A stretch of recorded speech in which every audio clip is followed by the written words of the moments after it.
Should I call or should I go? Have you heard that song? Should I stay or should I go?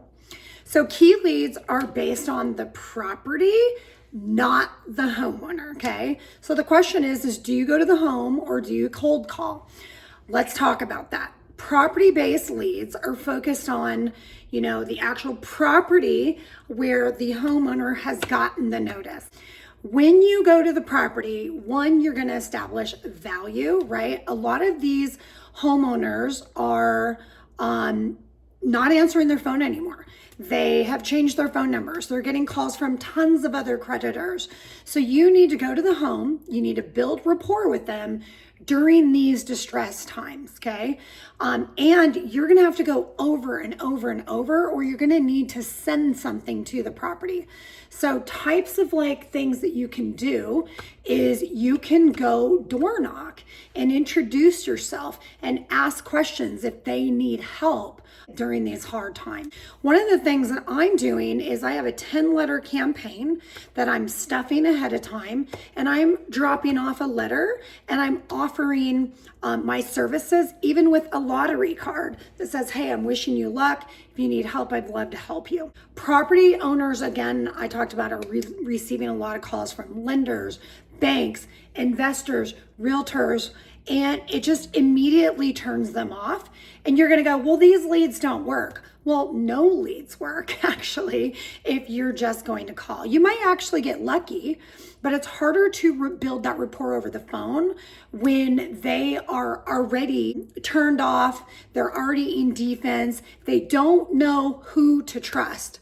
So going to the door, creating a mail campaign with branding, right?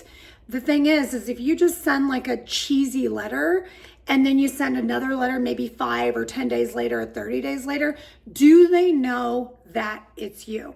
So creating that campaign that when you go to the door, first you have your first letter, then you have your second letter, right? This program, Key Leads, and any program requires a system. The first thing is you really should have a CRM. If you don't have a CRM, you should be really good with pen and paper or an Excel spreadsheet. So okay, this was my first attempt. This was my second. This was my third. This was my 10th. We've created a 10 email postcard direct campaign for you that's great. It has all the marketing that you need. And then you can just personalize it. So stick with us because we will have that for you and we'll be dripping that out to you. But again, I just want to stress, calling a lead for the first time, especially a lead like this when homeowners are in distress, is not going to be very effective. Again, they are on defense. They are probably changed their phone number, and they don't know who to trust, and you'll never get a hold of them. They are waiting for that perfect time, right? Real estate is always about perfect timing. The perfect timing is when they're like, crap, I went through the loan modification process and the whole forbearance process, and if I don't sell this home, all the equity in my home, if they have any, is going to be gone.